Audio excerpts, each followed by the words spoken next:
Bom dia, irmãos, graça e paz. Uma honra, um privilégio estar com vocês nesses dias. Agradeço à equipe pastoral, pastor Paulo, pela oportunidade de estar com os irmãos nesse congresso de adoração e música. Eu não vou tocar agora, tá? Vou cantar, acho que depois da mensagem, fica mais encaixadinho na liturgia. Já celebramos e adoramos a Deus com vários cânticos e hinos que tocam o nosso coração. Eu digo isso porque eu sou um músico pastor, um pastor músico e também missionário. Minha conversão foi em 1972. Muitos de vocês não tinham nascido. Outros já tinham uma boa caminhada. Eu venho de uma família de herança católica. Sou descendente de um padre que nasceu na cidade do Crato, lá no Ceará. E um padre que resolveu povoar o Nordeste e teve 9 filhos. E depois os descendentes do padre, a média era mais ou menos assim como do meu avô Fenelon, que nasceu em Fortaleza e se casou com a minha avó acreana da cidade de Feijó. O Acre existe, acredite. Não é só a ministra Marina Silva, tem mais gente do Acre. E desta ninhada do meu pai, 15 filhos. Depois, meu pai é o 8º filho de uma família de 15 filhos. Ele veio para o Sudeste, conheceu a minha mãe lá em Santos, Baixada Santista. E a minha mãe, naquela época, fazia escola de aeronáutica, era cantora profissional, era cantora do rádio. Crooner de orquestra, cantavam os musicais que nós vemos muitos lá, desses musicais em inglês, de cantoras desta referência, mas também amava muito a música brasileira. Ouvimos na nossa casa, desde pequenininho, Inesita Barroso, que na TV Cultura apresentava o programa Viola, Minha Viola. Eita, programa que eu gosto. Muitos não assistiam porque era no horário do culto da manhã. E repetia o programa terças-feiras à noite na TV Cultura. E a minha mãe converteu-se a Cristo através da pregação.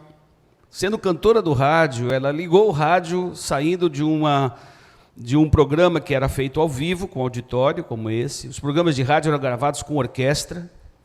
Aqueles que trabalham com som, a captação era só um microfone Neumann aberto e ficava perfeito. Hoje a gente tem 32 canais e tudo, e às vezes a gente fica reclamando do som. E ela deu o nome das minhas 2 irmãs de músicas do Dorival Caymmi. Minha irmã mais velha chama-se Marina Morena, Marina, você se pintou. E a mais nova, Dora, rainha do frevo, do maracatu. Testemunho da minha mãe e da minha irmã, que me levaram também a Cristo. A Dora é esposa do pastor Paulo, Igreja Batista de Granja Viana, trabalhou muito tempo com o Ministério Desperta Débora, mães que oram pelos seus filhos. A Marina, voltando o ano que vem, depois de 37 anos na Alemanha, voltará aqui também para o Brasil. E a nossa casa toda, pelas orações da minha mãe, que foi a primeira cristã numa família enorme. Eu tinha 72 primos de 1º grau, espalhados por esse país em um monte de canto. Mas foi a primeira pessoa cristã numa família muito grande. E por causa do testemunho desta mulher e das orações dessa mulher que se consagrou a Deus, é que eu estou aqui. Era um músico roqueiro, gostava de MPB, música brasileira, já trabalhava como músico. E foi minha mãe que me trouxe a boa herança dos hinários, dos cânticos do cantor cristão, que me ensinou a amar a Jesus. uma vida linda dedicada ao serviço de misericórdia, trabalhando com detentas na penitenciária do Estado, na casa de detenção, cuidando do Lar Batista de idosos em São Paulo. Uma mulher cheia de misericórdia. E eu queria agradecer a Deus e dedicar a ela essa manhã, porque através do testemunho dela, eu tenho uma família tão bonita, de pessoas que estão tentando ser igreja, estão tentando viver no encorajamento do Senhor. Nós vamos meditar hoje exatamente sobre isso. Num tempo tão adverso à realidade da igreja, ou com tantas ideias do que é ser igreja, nós somos encorajados pelo apóstolo Paulo, quando escreveu a carta à comunidade de Filipos, uma carta de muita gratidão, e uma carta onde ele talvez tenha o afeto mais profundo de amor e de vínculos com esta comunidade. Paulo reconhecia a fidelidade desta igreja. Nós vamos meditar em Filipenses capítulo 1, vamos ler do versículo 27 até o versículo 30, e depois, capítulo 2 até o verso de número 11. Mas primeiro gostaria de situar um pouquinho para aterrissarmos neste texto. Eu, Paulo e Timóteo, servos de Cristo Jesus, versículo 1 do capítulo 1, escrevemos essa carta para todos os moradores da cidade de Filipos, que pertencem ao povo de Deus e que creem em Cristo Jesus, e também para os bispos e diáconos da igreja, que a graça e a paz de Deus, o nosso Pai, e do Senhor Jesus Cristo estejam com vocês. Isso é apenas uma introdução. Quando falamos de ser igreja, nós falamos sobre uma instituição divina e humana.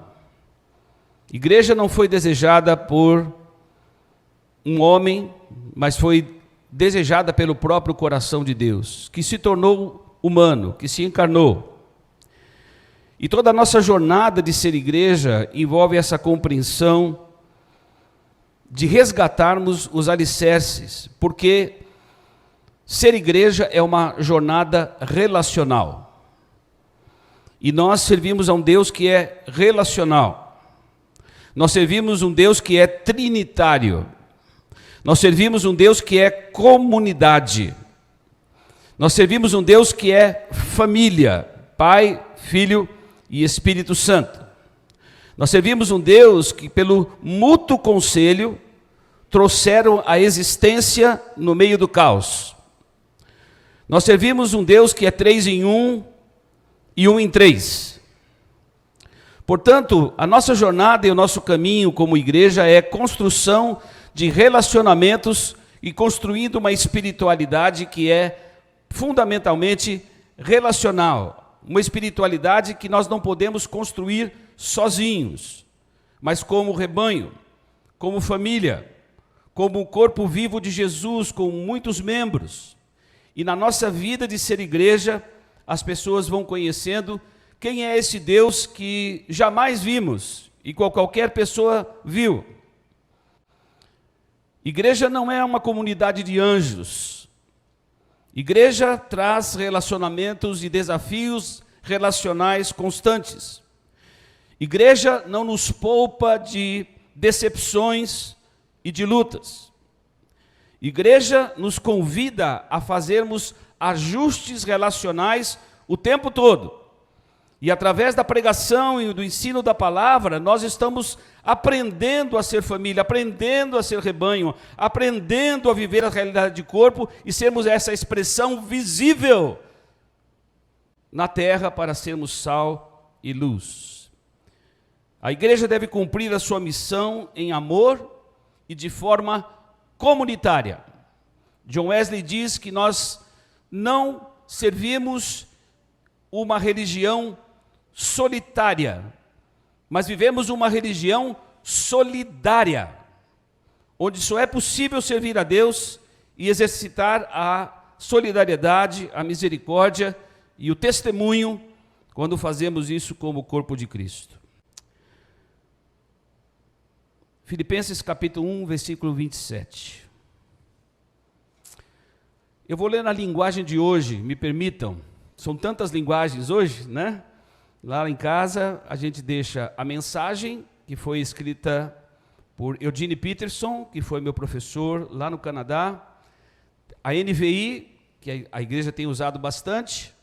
A NVT, nova versão transformadora, uma nova publicação da Mundo Cristão.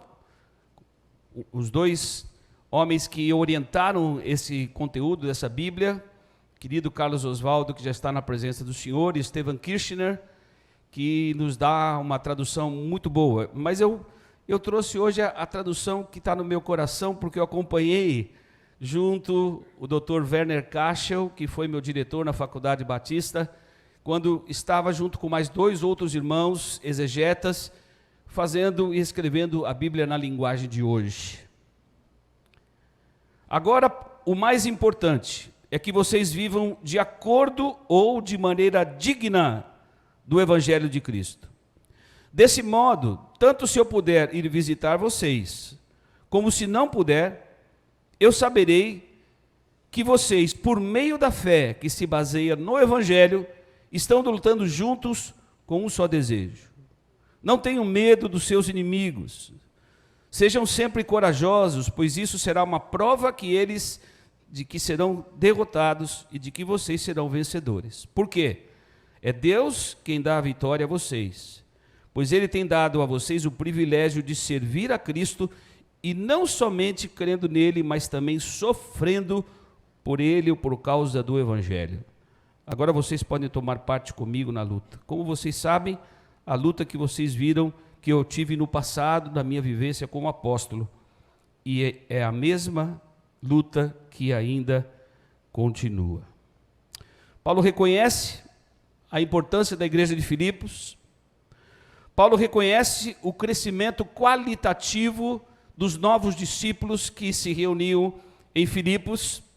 Paulo reconhece o discipulado que era feito de maneira profunda, como ele, Paulo, viveu e exerceu o trabalho de discipulado com Timóteo, e reconhecia a dedicação, o amor, a fidelidade e o compromisso dessa igreja. Capítulo 1, versículo 3, por gentileza. Sempre que penso em vocês, eu agradeço ao meu Deus com alegria, por causa da maneira como vocês me ajudaram no trabalho de anunciar o Evangelho, desde o primeiro dia até hoje, pois eu estou certo de que Deus que começou esse bom trabalho na vida de vocês, vai continuá-lo até que ele esteja completo no dia de Cristo Jesus. Em outras versões, aquele que começou a boa obra há de completá-la até o dia de Cristo Jesus. Não há força na terra, não há força nas regiões espirituais, não há ninguém que possa impedir a obra de Cristo ser completa na vida da sua igreja, na minha vida, na sua vida, na vida da sua família, quando nos dispomos a seguir a Jesus. Ninguém. E esse versículo nós podemos sim nos apropriar dele. Estou plenamente certo, diz o apóstolo, que vivia no momento de prisão, por causa do seu ministério apostólico. Ele tem a convicção de que não tem nada que possa impedir, no tempo Cronos e no tempo Kairos, daquilo que Deus está escrevendo na história da humanidade, não haverá nada que ficará incompleto da obra que Deus tem para fazer sobre nós. E a obra que Deus tem para fazer sobre nós, como igreja hoje, é nos tornarmos mais parecidos com Jesus. O apóstolo Paulo, escrevendo no capítulo 8, versículo 29, o versículo 28 todos nós sabemos de cor, não é? Vamos falar de cor? Porque todas as coisas cooperam para o bem daqueles que amam a Deus. Que maravilha esse versículo, não é? Todas as coisas.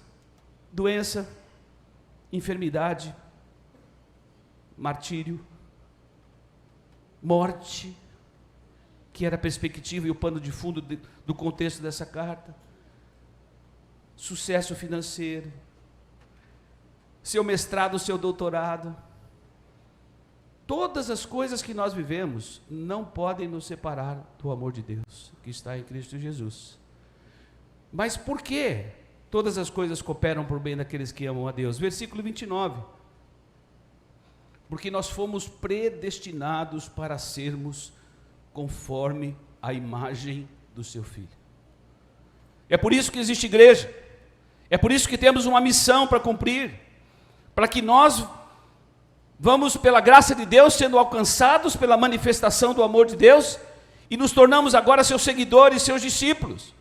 E o que Deus deseja da primeira igreja batista em Aracaju e de todas as outras comunidades que levam o seu nome, é que nós nos tornemos mais parecidos com Jesus.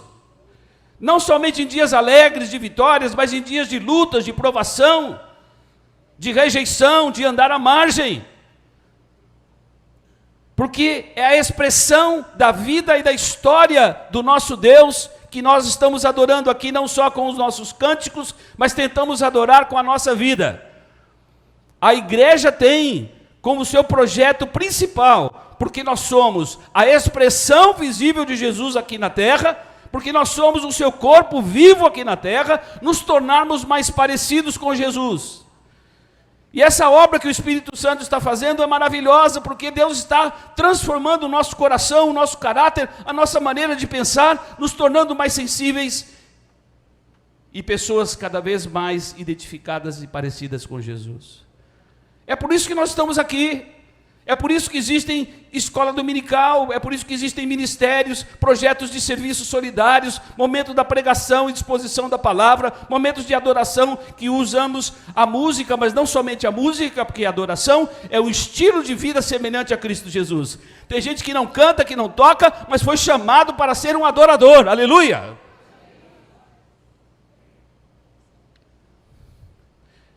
E Paulo escreve para uma igreja que ele tem um profundo carinho, porque ele estava nesse momento com a saúde fragilizada. O apóstolo Paulo estava com necessidades. E essa igreja, que tinha um amor profundo pelo apóstolo, que dava cobertura no seu ministério, essa igreja envia Epafrodito para que o apóstolo pudesse ser suprido nas suas necessidades. E Paulo escreve essa carta.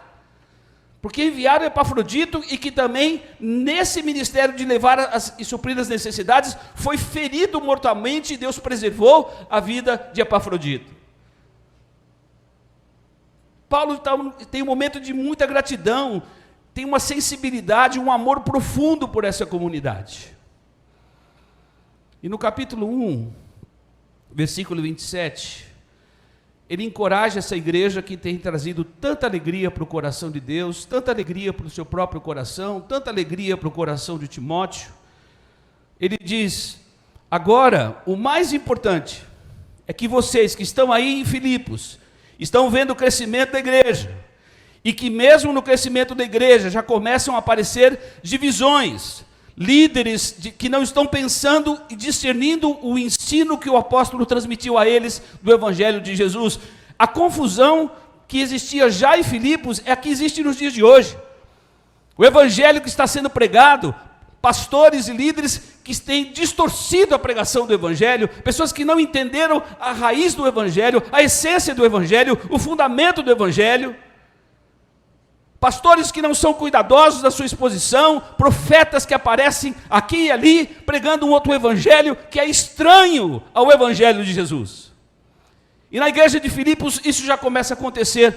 Paulo escreve lá no capítulo 4, versículo 2, eu rogo a Evode e a Sintique, que estão em posição de liderança, que vocês pensem concordemente no Senhor, apesar das nossas diferenças, apesar das nossas heranças diferentes, apesar das mentorias diferentes que recebemos, apesar de sermos pessoas mais idosas de cabelinho branco, ou de sermos jovens que estão nos entregando a Jesus, pensem concordemente no Senhor, andem em acordo, não permitam que as divisões se instalem na vida da comunidade, não permitam. E somente Deus pode fazer pelo seu Espírito Santo e nos dar capacidade de pensarmos de uma mesma forma, apesar das nossas diferenças. Essa carta precisa ser estudada. e relembrar que nós precisamos e vamos ser conduzidos pelo texto a preservar a unidade. A nossa igreja protestante evangélica, pense em qualquer denominação, ela está dividida nesse momento no país, ela está polarizada, foi implantado no meio da igreja algo que é estranho ao evangelho, é fogo estranho ao evangelho. E o desafio que temos nos próximos anos, todos nós como pais, pastores, líderes, jovens, pessoas que estão servindo a Deus nos seus ministérios, é preservarmos a unidade. O Senhor Jesus, na sua oração sacerdotal, capítulo 17, ele diz que eu e o Pai somos um, então nós precisamos viver essa unidade apesar das nossas diferenças, porque é a unidade da igreja, é o caminhar juntos, lutando pela fé evangélica, como diz o texto, é que vai dar testemunho numa sociedade ainda perversa e corrupta, e as pessoas vão reconhecer que nós vemos que Jesus veio da parte de Deus, se nós estivermos vivendo em unidade.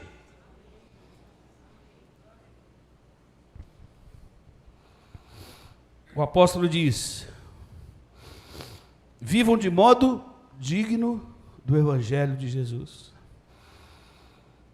A igreja de Filipos é uma das poucas igrejas que tinha um conceito correto de cidadania.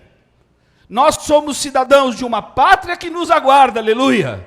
Mas nós somos cidadãos aqui na terra e que precisamos viver em conformidade com o evangelho de Jesus, no ensino de Jesus, para sermos cidadãos responsáveis e que levem e produzem vida e transformação aonde nós estamos como testemunhas do evangelho de Jesus. Louvado seja o Senhor. Andem de maneira digna. Vocês são cidadãos do céu. Cuidem dos seus relacionamentos. Aperfeiçoem os seus relacionamentos. Construam relacionamentos de profundidade, não só na categoria de irmãos, mas para que esses irmãos se tornem também seus amigos e que vão caminhar com você até o dia que o Senhor desejar. Jesus dizendo aos seus discípulos: eu não chamo vocês mais de servos, eu chamo vocês de amigos, porque o meu projeto é um projeto muito mais profundo e muito mais nobre. Eu não quis usar vocês de maneira utilitarista e manipular como vários líderes religiosos têm manipulado o povo de Deus. Não, o meu projeto é muito mais profundo. Eu quero que vocês sejam meus amigos, aleluia.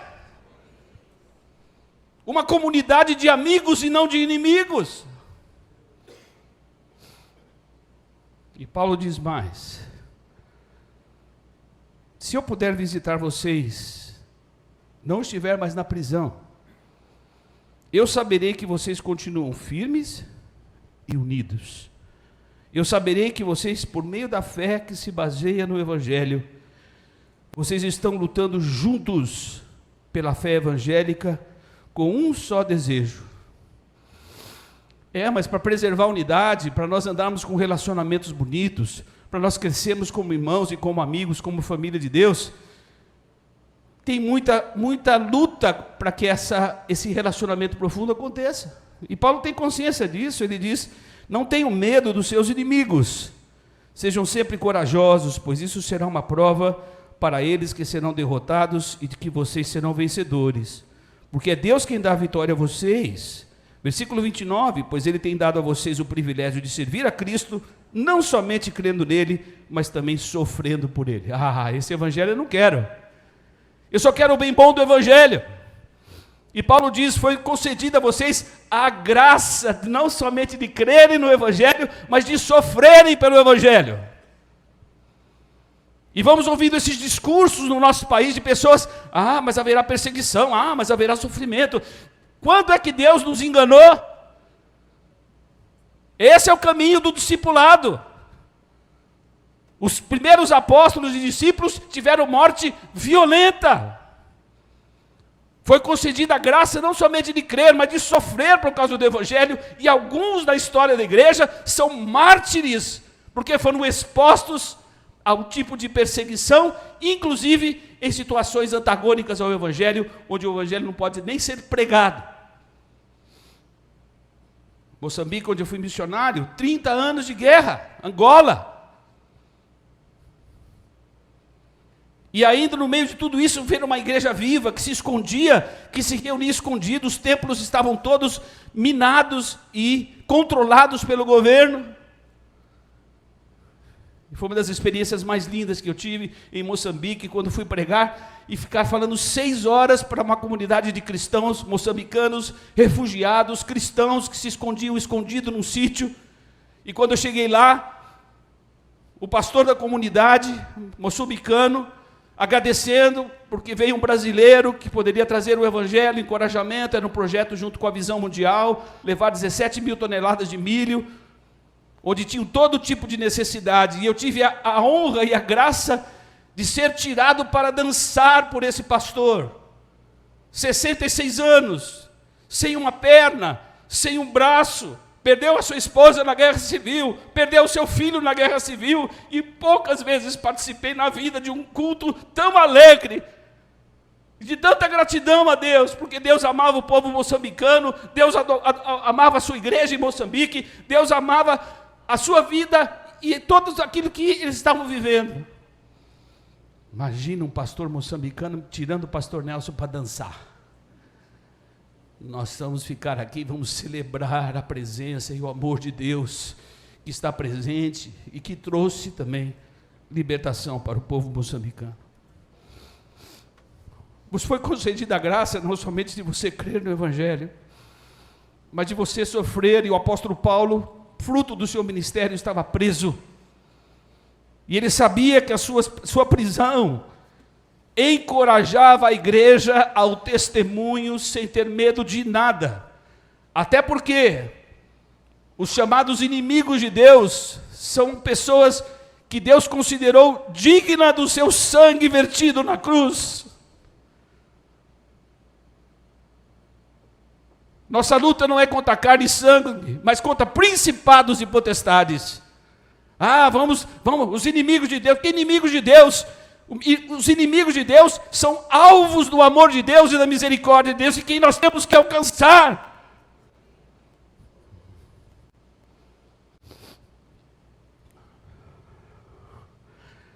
Pastor Nelson, mas como fazer isso? O senhor escreveu um livro chamado Sem Igreja, muita gente que se afastou do Evangelho, muita gente que sofreu na igreja, abuso espiritual, brigas, intrigas, divisões. A história da igreja está repleta disso. Por quê? Porque nós somos uma comunidade de seres humanos, não somos uma comunidade de anjos. Como é que nós podemos viver isso? O apóstolo nos ajuda, capítulo 2, versículo 1. Por vocês estarem unidos com Cristo, vocês são fortes. O amor dele, de Cristo, os anima. E vocês também participam, não somente vocês têm Cristo como vocês têm e participam do trabalho do Espírito de Deus, versículo 1 do capítulo 2. E que também vocês são bondosos e misericordiosos uns com os outros.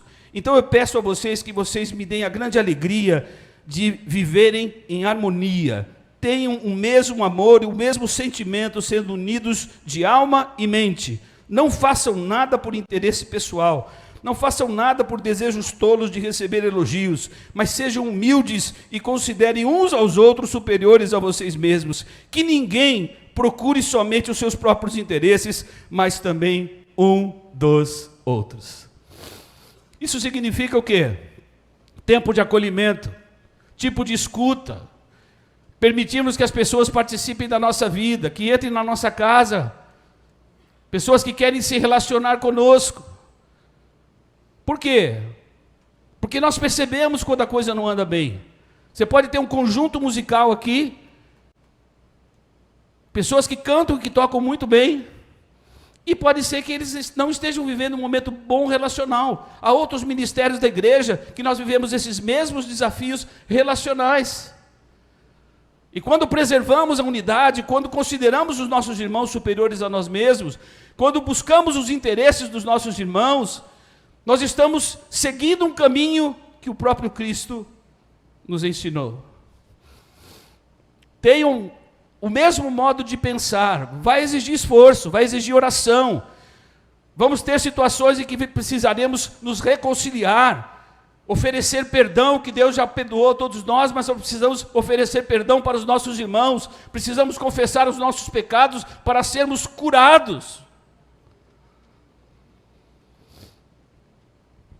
E o apóstolo Paulo diz, para vivermos em acordo, versículo 5, tenham em vocês o mesmo modo de pensar. Na sua outra versão, tenham o mesmo sentimento que houve em Cristo Jesus. A palavra fronel significa ter a mesma disposição mental, atitude, não é para andar pelo sentimento. Por quê? Porque a pessoa vem e fala mal de você, faz uma crítica, você fica magoado com essa pessoa e fala, a primeira oportunidade, eu vou dar o troco.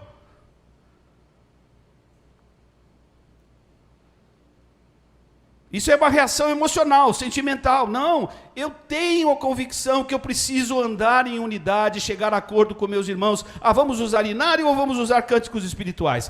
Vamos permitir bateria ou vamos usar órgão? Nossa liturgia vai ser mais conservadora, mas vai ser nova.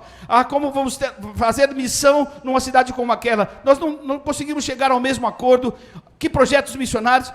Nós vamos nos esforçar para pensarmos uma mesma coisa e andarmos de acordo, para que a gente possa celebrar a ceia do Senhor, preservando o amor e a unidade, louvado seja o nome do Senhor. Tem o mesmo sentimento que houve em Cristo Jesus, que não julgou por usurpação, não fez a sua defesa usando uma prerrogativa por ser Deus. Não, ele não julgou por usurpação, ele esvaziou-se de si mesmo. Ele foi identificado em figura humana. Ele assumiu a forma de servo, ele foi obediente até a morte e morte de cruz. E esse discurso que nós estamos ouvindo esses dias, porque temos que governar a terra, que a igreja veio para governar, veio para mudar todos os sentidos da política. O projeto da igreja não é ser governo, é estar debaixo da autoridade de Jesus. Nós viemos aqui para servir a Deus, as pessoas, ao próximo, aonde Ele tem nos colocado. Louvado seja o nome do Senhor. O governo de Deus e o reino de Deus não é desse mundo, e um dia Ele vai se estabelecer. Porque quando fomos uma nação somente evangélica, os evangélicos hoje percebem e perseguem os cristãos católicos. Não, a igreja veio para servir. Eu vim para servir, eu não vim para ser servido. E por isso Deus lhe deu um nome que está acima de todo nome, aleluia. E Ele nos chama para sermos seus servos, servos uns dos outros. Servos do nosso Deus trinitário, Pai, Filho e Espírito Santo. Servos de pessoas que estão sofrendo, sem esperança, que estão solitárias, que não têm razão para viver. Uma igreja pós ou ainda em pandemia, fraturada na nossa nação, pessoas que não conseguem reconstruir a sua vida. Minha filha trabalhando no hospital em São Paulo, falando com duas colegas psicólogas, vocês poderiam subir lá no quarto andar e dizer para a senhora que ela, graças a Deus, vai sobreviver? As duas psicólogas, que bom, vamos dar uma boa notícia. Mas não é só isso. Diga para aquela senhora que o seu esposo e os seus filhos morreram. Pessoas que não têm força para reconstruir. E o caminho que nós podemos oferecer é uma comunidade, é uma família que representa a pessoa de Jesus aqui, em acolhimento, é acolhimento da dor, acolhimento da solidão, pessoas que querem se relacionar, que querem serem vistas.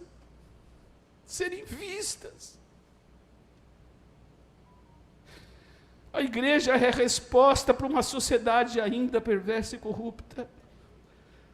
E nós precisamos ser igreja no melhor dos nossos relacionamentos. E preservarmos a unidade, apesar das nossas diferenças. Olha para a pessoa que está do seu lado e fala assim: o pastor ficou entusiasmado hoje com a pregação, não? Será que ele vai terminar? Vou terminar até antes, para a gente ir para a escola dominical. Irmãos, faz sentido isso que nós estamos falando aqui?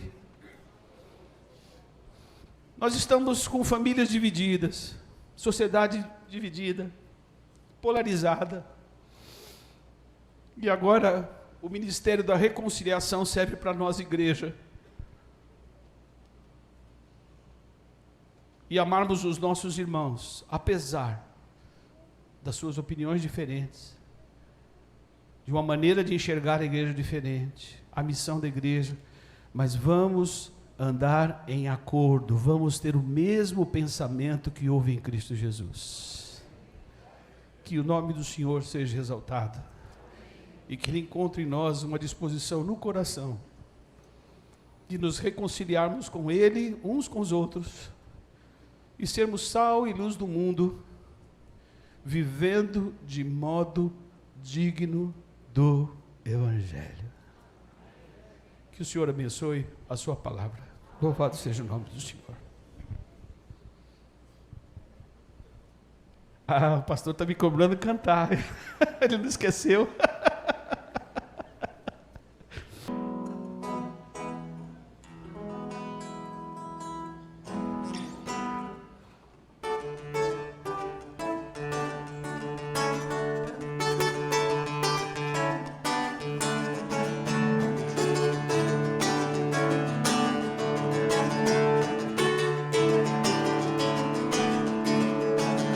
De todas as tribos, povos e raças, muitos virão te louvar. De tantas culturas, línguas e nações, no tempo e no espaço virão te adorar. Bendito seja sempre o Cordeiro, Filho de Deus, raiz de Davi. Bendito seja o seu santo nome, Cristo Jesus, presente aqui.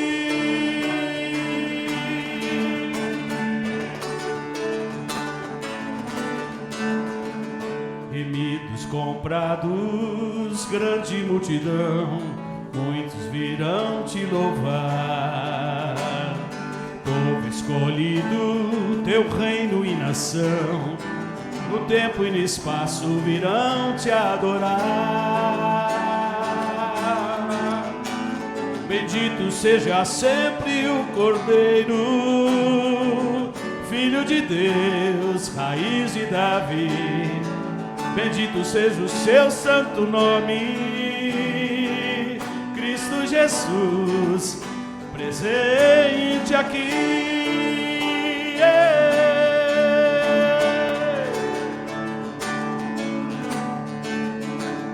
E a nós só nos cabe tudo dedicar, oferta suave ao Senhor. Dons e talentos queremos consagrar, e a vida no teu altar, para teu louvor. Bendito seja sempre o Cordeiro, Filho de Deus, raiz de Davi. Bendito seja o seu santo nome, Cristo Jesus, presente aqui. Bendito seja sempre o Cordeiro, Filho de Deus, raiz de Davi. Bendito seja o seu santo nome, Cristo Jesus, presente aqui.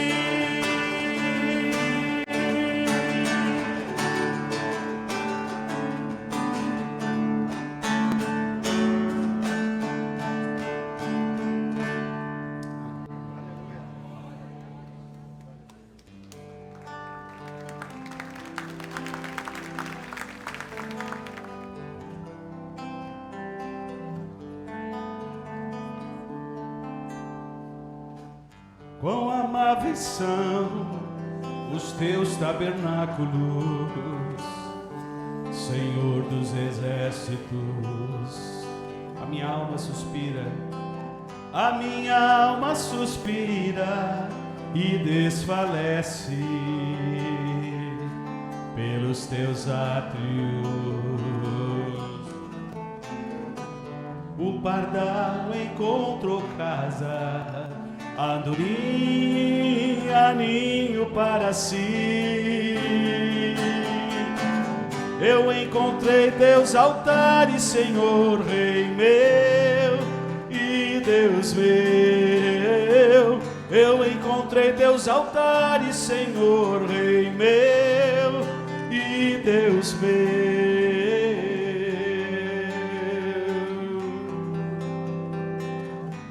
Bem-aventurados aqueles que habitam em sua casa, pois um só dia, Senhor, nos teus átrios, pois um só dia, Senhor, nos teus átrios, valem mais que 1000. O pardal encontrou casa, a andorinha ninho para si. Eu encontrei teus altares, Senhor, Rei meu e Deus meu. Eu encontrei teus altares, Senhor, Rei meu e Deus meu.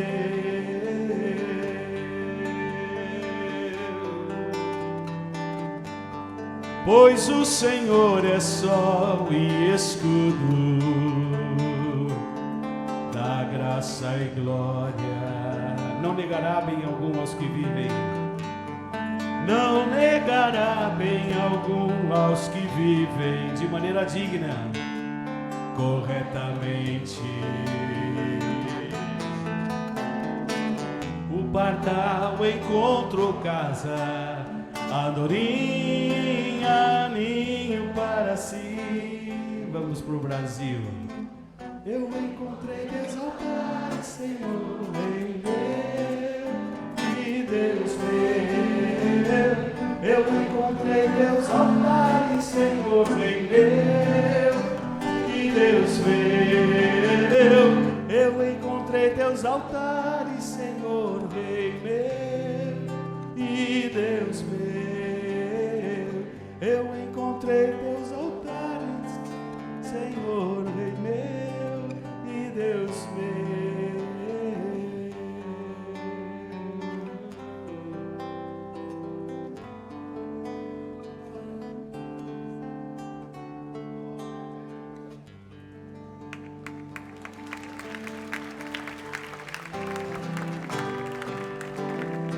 Podemos ficar de pé, adorarmos juntos?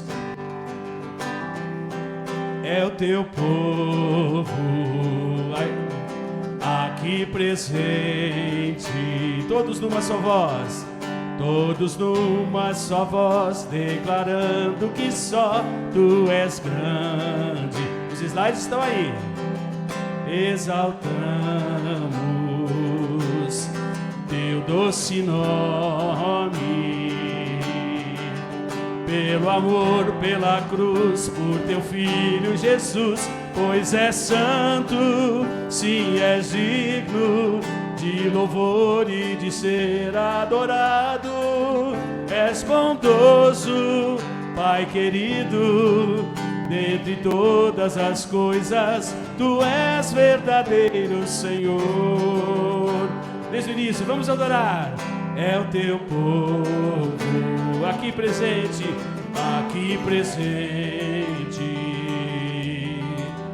todos numa só voz, declarando que só tu és grande. Exaltamos teu doce nome, pelo amor, pela cruz, por teu Filho Jesus, pois é santo, sim, és digno de louvor e de ser adorado. És bondoso, Pai querido, dentre todas as coisas, tu és verdadeiro Senhor. Ele é exaltado, Ele é o Senhor. Ele o Senhor, sua verdade vai sempre reinar. Terra e céu glorificam seu santo nome. Ele é exaltado, o Rei exaltado no céu. Ele é exaltado, o Rei exaltado no céu. Celebremos a Jesus. Ele é exaltado, o Rei exaltado no céu. Eu louvarei, Ele é exaltado, para sempre exaltado, seu nome louvarei.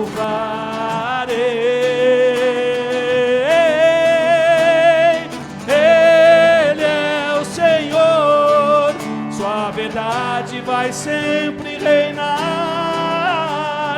Terra e céu glorificam seu santo nome. Ele é exaltado, o Rei exaltado no céu. Ele é exaltado, o Rei exaltado no céu. Ele é exaltado, o Rei exaltado no céu.